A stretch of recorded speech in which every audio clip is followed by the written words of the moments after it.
You're streaming CBS News Bay Area. Thanks for being with us this Friday, Halloween. I'm Ann Makovic, and here's a look at some of our news headlines this morning.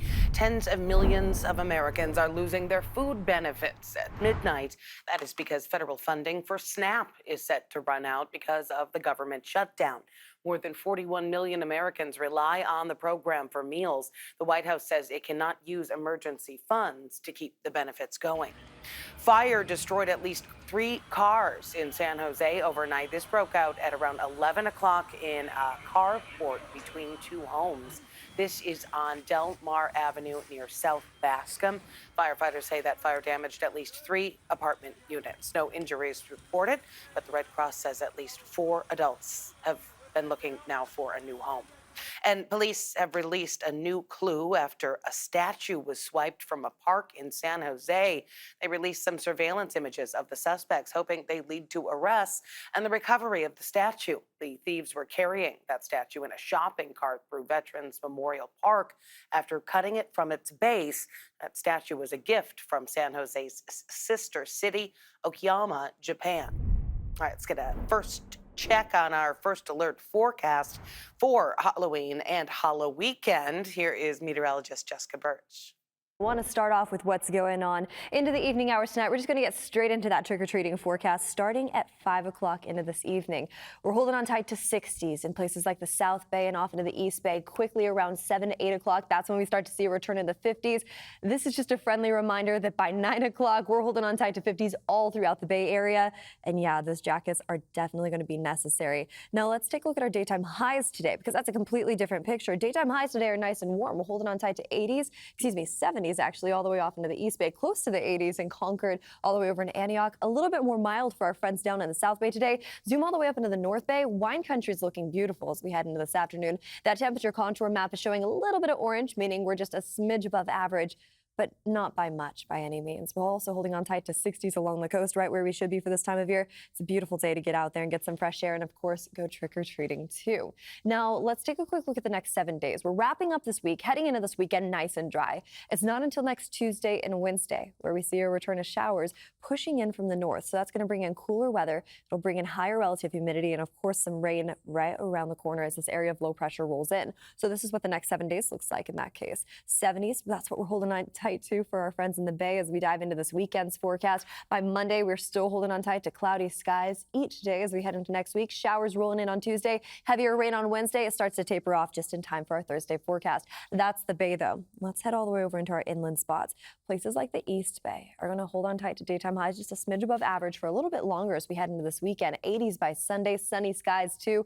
A great way to kick off the month of November and also get more sleep too with daylight saving time. But then once we head into next week, this is when we start to see those temperatures change quick. 80s to 60s from Sunday all the way into Wednesday. Rainy skies right around the corner. Keep that umbrella nearby. You're going to want it next week. Over to you. All right, thanks, Jess. We are going to go live now to a news conference that is about to start. This is in San Francisco. San Francisco police speaking out about what they say was a prominent arrest made. Let's listen in. Especially sexual violence. Moreover, we take crimes against minors extremely seriously, and we will do everything within our power to make sure the suspect in this case faces justice. I also want to offer my sympathies to the victim and the family. This was no doubt traumatic, and I hope this arrest helps the recovery. This began on Thursday, October 23rd, when our officers got a call about a sexual battery of a minor in the bathrooms at the polo fields. We spoke to the victim and witnesses and immediately began collecting evidence and identifying potential suspects. This case was an extremely high priority for us. Our crime lab expedited the processing of DNA evidence and other evidence, while our officers narrowed in on one suspect. We began to focus on that individual after getting a tip from a parent, which was a valuable lead in this case. So thank you to the public for your assistance.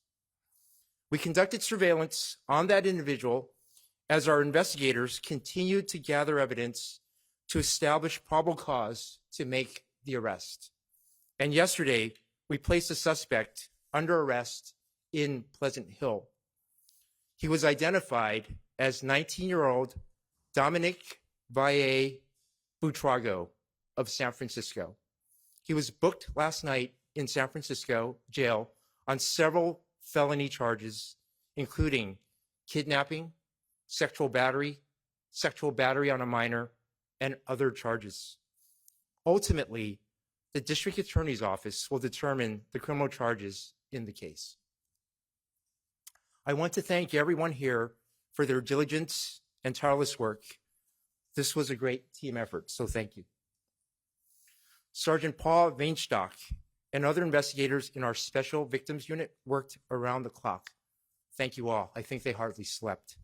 And thank you to Captain Kevin Lee of Richmond Station and our officers of Richmond Station who increased their presence over the last week and have been working with the community, and I know they have been working with Supervisor Connie Chan very closely.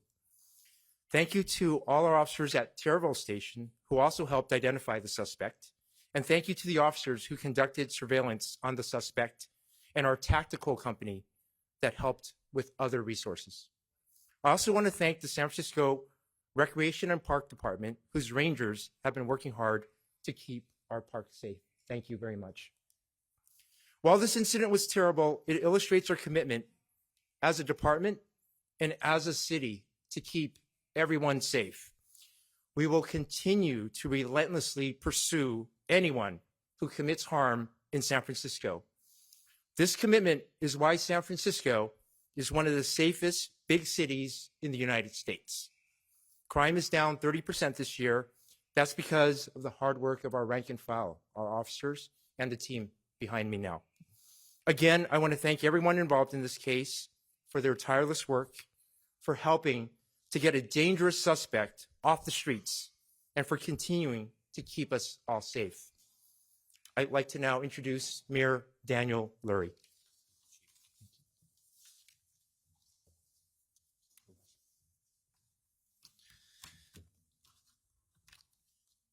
Good morning, everybody. I've said this just about every day. As mayor of San Francisco, public safety is my top priority. Every San Franciscan deserves to be safe and to feel safe in the city that they call home. The crime committed last week was extremely upsetting. The safety of our kids is non-negotiable. The San Francisco Police Department immediately launched an investigation. They acted with urgency and used every available tool, including DNA testing, and now the SFPD has a suspect in custody. As a father, my heart goes out to the child and their family during this painful time. Your city is here to support you. I want to thank the officers who worked around the clock to make this arrest. I also want to thank District Attorney Brooke Jenkins for her commitment to public safety and her office's support for the family. And I want to thank Supervisor Connie Chan for her leadership in her community. San Francisco does not tolerate acts of violence. Through their swift work, the SFPD and our city leaders are sending a clear message. If you commit a crime, you will be found and you will be arrested. For so many families, Golden Gate Park is a place of joy. It's where our kids, including my own, go to play and to grow. Like any parent, I want to know that my kids are going to be safe when they go to the park. And every family deserves that. Now, Rec and Park have stationed a ranger in the area during busy after-school hours, in addition to regular field monitoring by park rangers. A security camera has been installed to deter incidents like this and to help ensure this space remains safe for everyone. I also want to thank our park rangers who are stepping up during this difficult time. We are going to keep working every day to protect our children and families. At Golden Gate Park or any other one of our incredible parks, they must be a place for community, for people to come together. My administration and this team of city leaders standing with me will make sure it remains that way. We're committed to making every neighborhood safer and stronger because that's what San Franciscans deserve. Thank you. And now I'd like to introduce DA Brooke Jenkins. Thank you, Mayor. I first want to start off by thanking the San Francisco Police Department, especially its Special Victims Unit, as well as Terraville Station, who we know committed tremendous resources and time and energy into solving this crime, which yielded us an arrest that brought us here today. That is no easy feat. I'm not only thankful for their hard work as the district attorney, but like the mayor, I too am a parent of 2 children who play soccer in this city, including a 9-year-old daughter who has practiced at these very fields countless times. And I know what this has done and how this has rocked the parent community, the soccer community across our city. And so this is one step forward to making sure that parents across this city are reassured that when we take our children to practice, that they will be safe and that this city will respond if something does happen that requires this level of a response.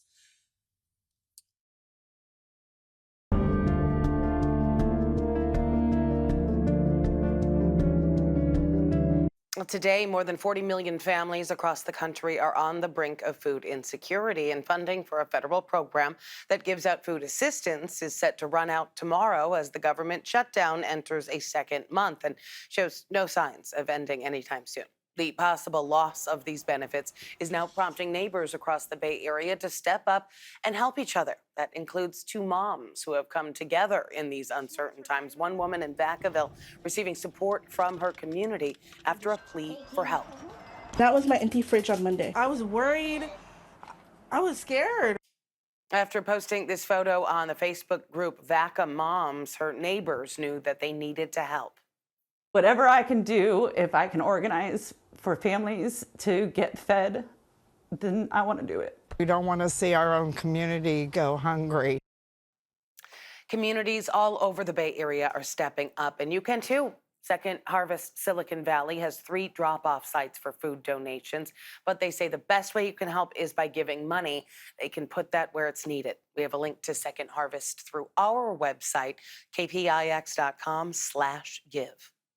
California is one of 25 states now suing the Trump administration over its plan to freeze SNAP benefits. The lawsuit claims the government is required to provide the funds for November. It points to a $5 billion contingency fund specifically for SNAP.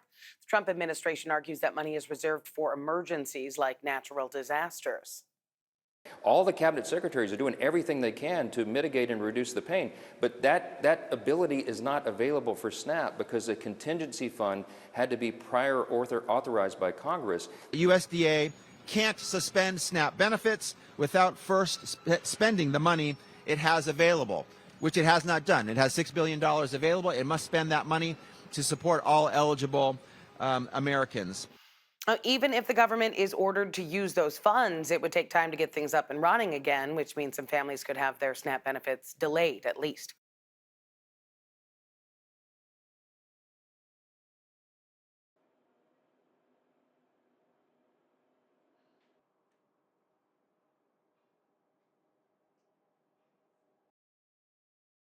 Healthcare has been a sticking point between Democrats and Republicans during the shutdown. We're going to get to that coming up in just a moment. A brazen smash and grab robbery at a Livermore gun store caught on surveillance video. Police say the suspects rammed a car through the glass storefront of East Bay Firearms. You can see the front door shattered, its metal gate mangled, while the culprits run in and out of the store. The second perspective here shows the suspects dashing throughout the store, grabbing guns and other things off shelves with security alarms blaring. Kevin Coe talked to a gun store owner who's now missing $40,000 worth of weapons. It happened again in a matter of minutes. Another burglary at East Bay Firearms here in Livermore, where the glass storefront is boarded up and is blocked off by this pickup truck. The owner telling us his concerns right now have nothing to do with these monetary losses. The gravity of what happens when stolen weapons get out into the community doesn't escape me or my brother, who's my partner here. And, I feel bad this happens, and we're not going to let this happen to anyone else. Damon Butts, the co-owner of East Bay Firearms, says it all started around 4 a.m. last Saturday. A car rams through the front before several people in masks run inside and steal more than 30 guns. It's not the financial losses for us. It's the things that they've stolen could be used to hurt people in the community. I'm never going to be okay with that, and we're going to stand for that. It's the store's third time being targeted by criminals in the past 2 years. Both Livermore Police and the ATF are investigating, with no arrests made yet. Jeff Harp is a former FBI agent whose dad owned a gun store that was robbed several times. He says records should have been kept for all the stolen firearms and that they should be listed on a national database. All these firearms are entered into NCIC in the event they're used in a crime and recovered. Now, catch-22, if they're recovered. Harp says stolen guns tend to be recovered in other crimes, in the black market, or the guns are just never seen again. He also says there is only so much any store could do. Certainly you can have a more robust safe, you can have a more robust security system and all those things. But if somebody rams a car in the front of your building, doesn't do a whole lot of good. That doesn't mean Butts isn't trying. The store security system will be upgraded significantly, but he believes any real solutions are outside his store. This can happen to us here, and what we believe is a very secure building can happen to your business as well. Now, Butts says he does not plan to relocate his store. He believes his firearm shop is vital to Livermore and the East Bay's public safety. Still ahead here on CBS News Bay Area, there is a plan for a new housing project in a spot that hasn't seen much construction in decades. The vision for the future in the Presidio. Plus, we're going to check in with commuters and cyclists as they adjust to new rules of the road along a Bay Area bridge.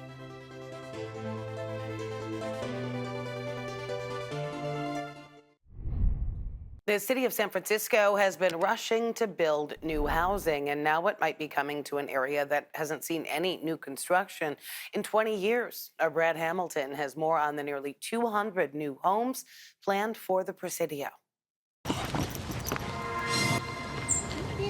Tessa McMillan has lived in the Presidio for 20 years, but this walk and her life in this space never gets old. I feel like I've been really fortunate to be able to bring my family here, be around nature, and be able to use a park that should be open to the public. But if there's one thing missing in the Presidio, in her mind, it's the opportunity for others.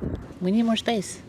And I'm happy, I think, having lived here a long time, I'm happy to share the space. When you think about the historic character of the Presidio... And now, the Presidio Trust confirms that a brand new development is in the works. San Francisco Supervisor Stephen Sherrill represents neighborhoods in the area around the Presidio. Opening up the Presidio for as many families and people to live here and work here is something that I'm really excited about.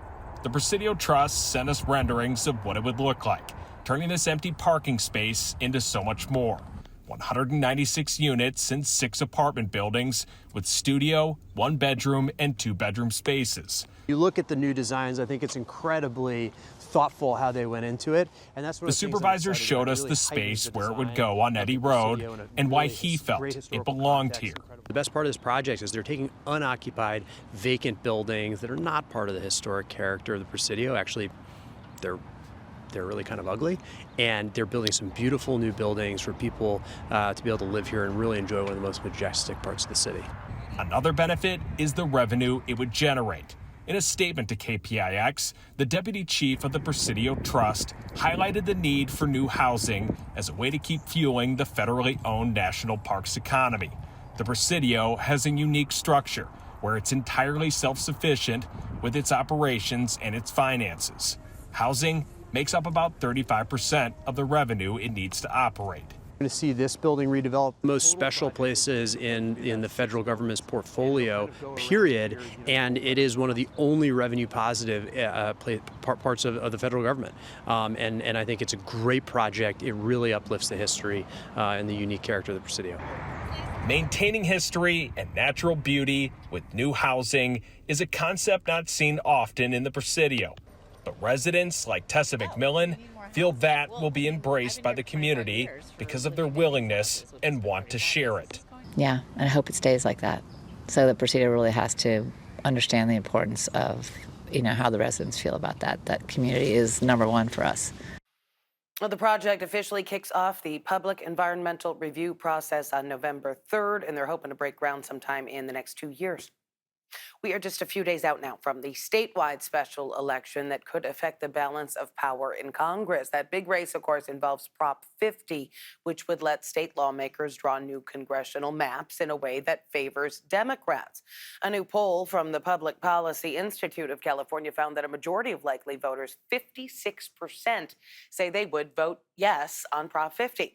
43% said they would vote no. Only 1% was undecided.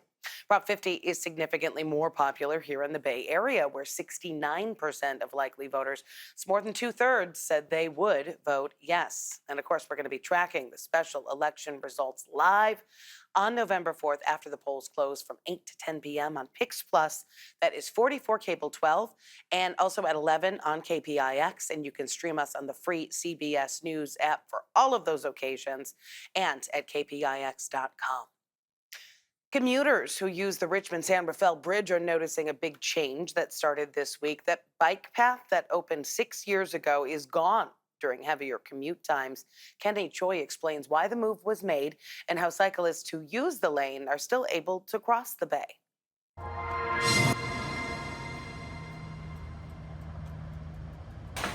Cyclists who normally bike across the Richmond-San Rafael Bridge are making an extra stop, boarding a free shuttle that will take them across the bridge. If cyclists complain, I think they're not being considerate. Commuters say traffic snarls are worsening. Peter, who lives in Marin County, says providing an emergency lane for accidents instead of a protected lane for cyclists like himself during heavier commute times makes sense. If it improves the traffic on the bridge, that's good, because it does get very congested in the early hours.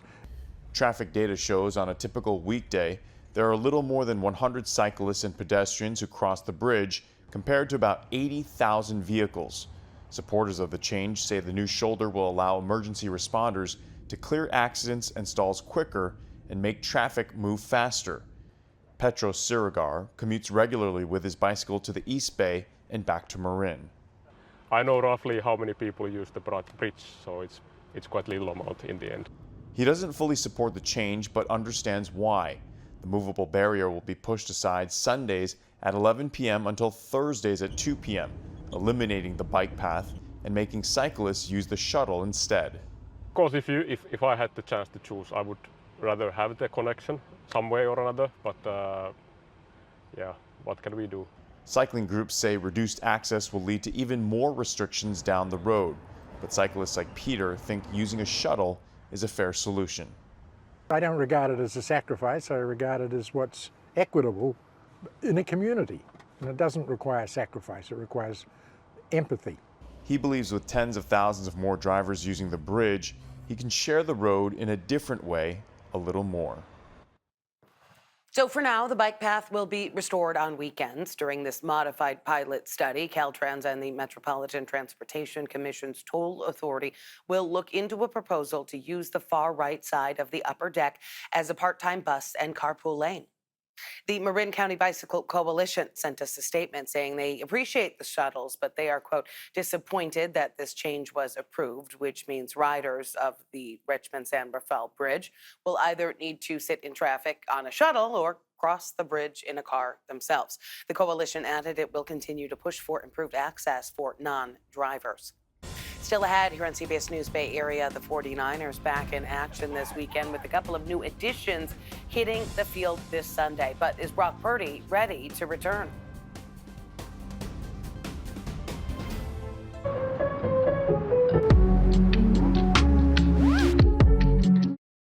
Now, let's take a quick look at the next 7 days. We're wrapping up this week, heading into this weekend nice and dry. It's not until next Tuesday and Wednesday where we see a return of showers pushing in from the north. So that's going to bring in cooler weather. It'll bring in higher relative humidity and, of course, some rain right around the corner as this area of low pressure rolls in. So this is what the next 7 days looks like in that case. 70s, that's what we're holding on tight to for our friends in the Bay as we dive into this weekend's forecast. By Monday, we're still holding on tight to cloudy skies each day as we head into next week. Showers rolling in on Tuesday, heavier rain on Wednesday. It starts to taper off just in time for our Thursday forecast. That's the Bay, though. Let's head all the way over into our inland spots.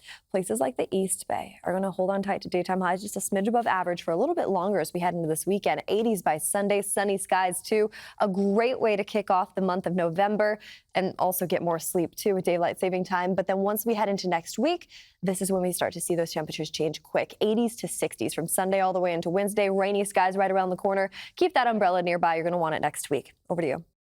Well, the 49ers still are not sure who their starting quarterback is going to be on Sunday against the New York Giants. But as Vern Glenn reports, they did make a couple of new additions on defense. This is the Audi Red and Gold Report.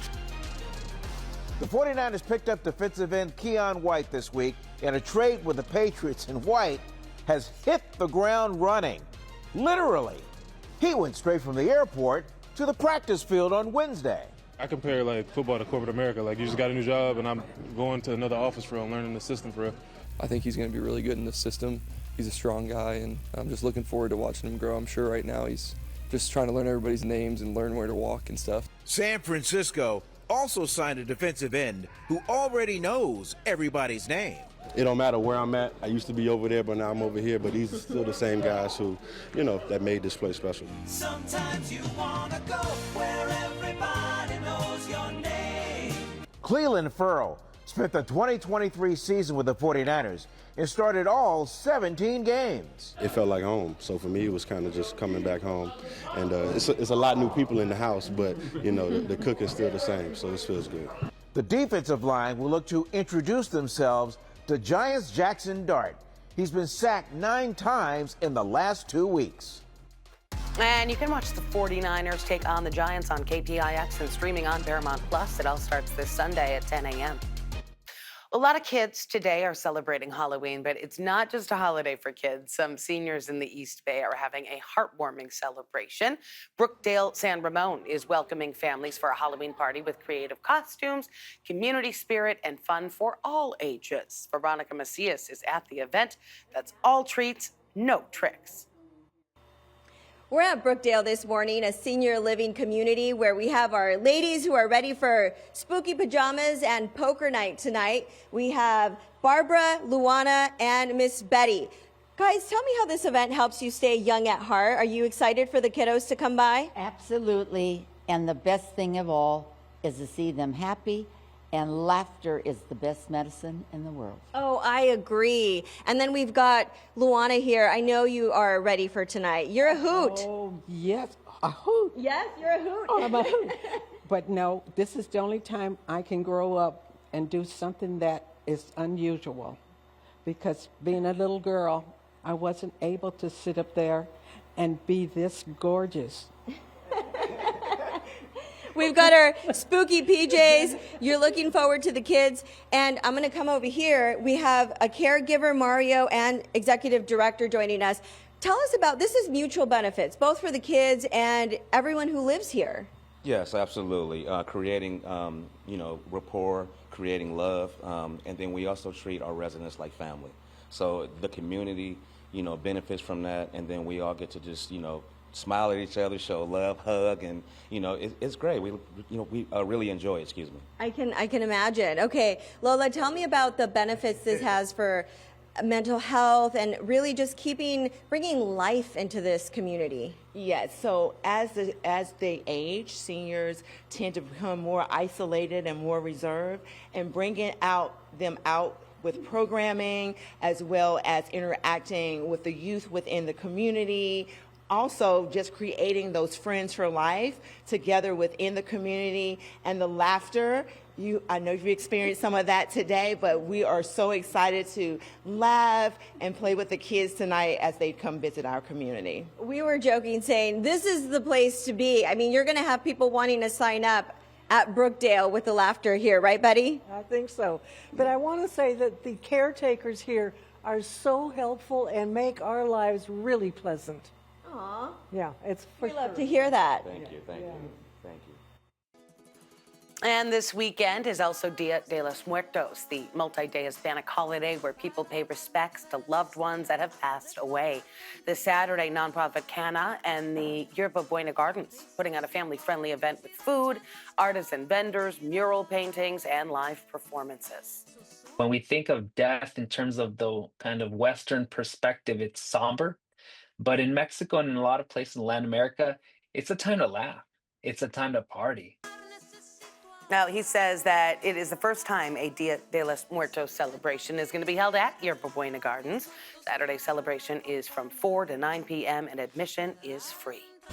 Coming up in our next half hour here on CBS News Bay Area. If you've been getting more robocalls lately, you're certainly not alone. Today, we're hearing from the people who are trying to stop them.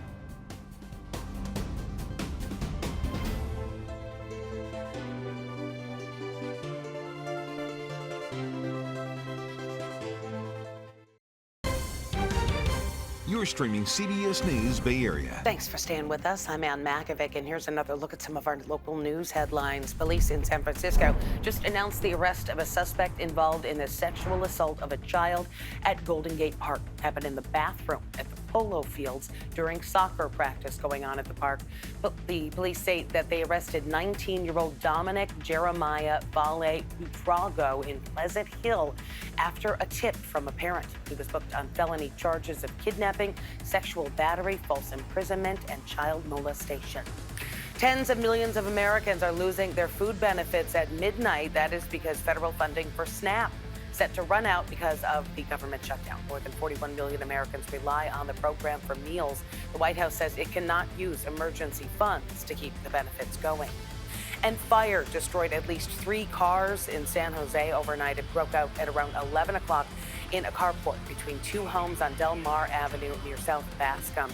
Firefighters say the fire damaged at least 3 apartment units. No injuries reported, but the Red Cross says at least 4 adults now need a new place to live. All right, now let's get a check on our first alert forecast. It is Friday, Halloween weekend. Here is meteorologist Jessica Birch.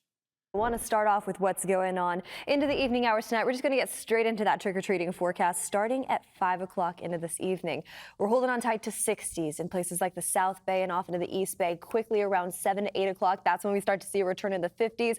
This is just a friendly reminder that by 9 o'clock, we're holding on tight to 50s all throughout the Bay Area. And yeah, those jackets are definitely going to be necessary. Now let's take a look at our daytime highs today, because that's a completely different picture. Daytime highs today are nice and warm. We're holding on tight to 70s actually, all the way off into the East Bay, close to the 80s in Concord, all the way over in Antioch. A little bit more mild for our friends down in the South Bay today. Zoom all the way up into the North Bay. Wine country is looking beautiful as we head into this afternoon. That temperature contour map is showing a little bit of orange, meaning we're just a smidge above average, but not by much by any means. We're also holding on tight to 60s along the coast, right where we should be for this time of year. It's a beautiful day to get out there and get some fresh air and, of course, go trick-or-treating too.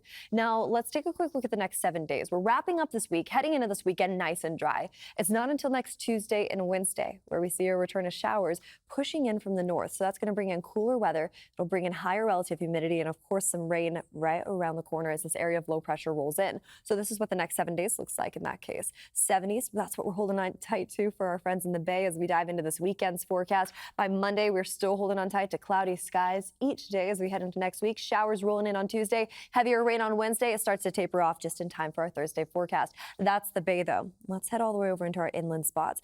Places like the East Bay are going to hold on tight to daytime highs just a smidge above average for a little bit longer as we head into this weekend. 80s by Sunday, sunny skies too. A great way to kick off the month of November and also get more sleep too with daylight saving time. But then once we head into next week, this is when we start to see those temperatures change quick. 80s to 60s from Sunday all the way into Wednesday. Rainy skies right around the corner. Keep that umbrella nearby. You're going to want it next week. Over to you. Tonight, San Francisco is expecting its biggest Halloween celebration in the Castro in years. That is because it falls on a Friday and also coincides with the night market. Celebration started decades ago, but the tradition stopped after being marred by violence. Our Lauren Tom shows us how businesses are getting ready for its return. Every October, Cliff's Variety on Castro Street morphs into a Halloween headquarters where skeletons, sequins, and spirits collide. Halloween is everything in the Castro. And at the heart of it all is Terry Aston Bennett. She's not only the co-owner of the beloved store, but she's the heir to a Halloween legacy.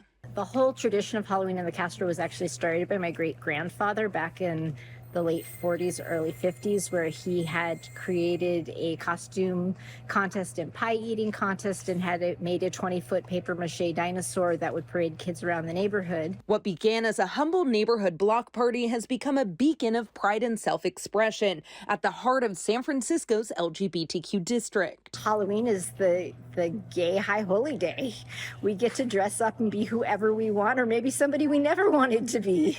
And this year, the celebration is an even bigger boost to local merchants. The monthly Castro Night Market was moved back 2 weeks to collide with Halloween night. You can dress up any day of the year, but if there's one day to do it, it's Halloween. And if there's one place to go, it's the Castro. Luke Spray of the Civic Joy Fund, which backs the night market, says it's doubling in size, spilling down 18th Street with drag performances, music, and spooky contests. If you look at any of our night markets, but especially here in the Castro, the businesses do a lot better on the nights when we have the market. And with good reason. It brings out the entire neighborhood.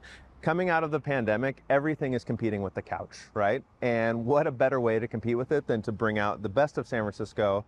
Arts, music, performances, local businesses, everything you love about San Francisco comes out on a night market night. The official celebration also marks a new chapter. Halloween celebrations here were scaled back for more than a decade after a string of violent incidents in the early 2000s, including a mass shooting in 2006. And following a pause during the pandemic, the Halloween celebrations have bounced back in the last few years. This year, organizers say public safety is a top priority. The city agencies, police, fire, all of that, everyone comes out and makes sure that our community is safe. And for Terry, it's more than costumes and candy. It's a way to carry on her family's torch, keeping the Castro's magic alive.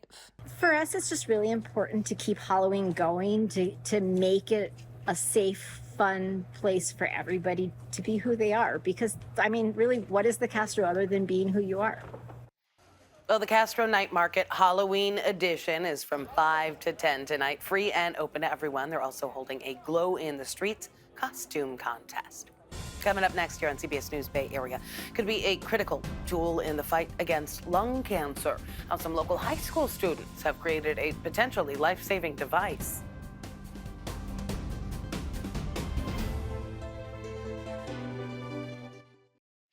When it comes to cancer, the earlier you know you have it, the better chance you have of beating it. That is the new idea behind a portable breath analyzer meant to detect lung cancer with just a few breaths. Kevin Coe shows us how 3 Bay Area teenagers created it together and where their device is headed next. And then I just blow in the bag, takes just around 10 to 15 seconds. A big breath into this small device could possibly save countless lives from lung cancer. This machine was created by these 3 high school seniors, all because of one man. My grandfather, he was diagnosed with a lung issue, and it was diagnosed kind of late, which kind of, if it was diagnosed earlier, it could have helped him. What could have helped was a less invasive, more affordable, and quicker test compared to biopsies, CT scans, and top-of-the-line breath-based cancer detection. It cost like 60 grand. And that was like the gold standard of what was being used at the time for breath-based lung cancer detection. We know we're not going to beat the accuracy of that expensive device, but we just wanted to make a cheaper version that could still work. It works by detecting markers in the breath that could signify lung cancer, an important step in early detection. They set out to create an affordable and accurate device. So we had to drill a hole for the inlet to go, and then we had to use these rubber grommets on the inside as well to make sure it's airtight. What we need to do is define sensors first that can detect the changes, right, between a healthy patient and then a lung cancer patient. About a year and a half later, their device is more promising than ever. It's nearly 100% accurate. The students are in discussions with a scientific journal for publication, and the total cost for the device, just about $200. What's hard to put a price on is the journey for these aspiring engineers who say they've already found their callings. Even though we spent a lot of time, I felt like I was having fun the whole way, so that's kind of what I want to do. The trio looking for a biotech company right now to refine their device. They also hope to do more clinical studies in the months ahead. Coming up here on CBS News Bay Area, from jewelry to vases, we're going to introduce you to an Oakland artist who repurposes shattered car windows, all while saving the planet.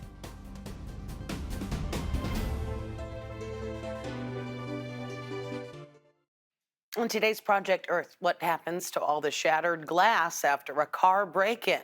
I caught up with an Oakland artist who's making jewelry, vases, and candle holders in order to keep it out of landfills. It's not what you want to see, broken car windows. But for Oakland's Sydney Jones, she is ready to pick up the pieces. Oftentimes it will just end up in the landfill. So I wanted to start diverting, these little beautiful gems into something beautiful and wearable. Following a tip, Sydney puts on gloves, grabs a broom, and heads out to a street corner where she collects broken glass from a bipped car. Back at her studio, she cleans and sorts the tiny bits, turns on the kiln, and waits as the high temperature turns the blunt safety glass into molten spheres, which she then turns into elegant earrings. Sydney calls them her Street Revival collection, and they are a smash hit. I was actually overwhelmed with the community response to the reuse of glass. I never would have thought it would be reclaimed glass that people would get excited about. Sydney is the owner of the Odd Commodities shop.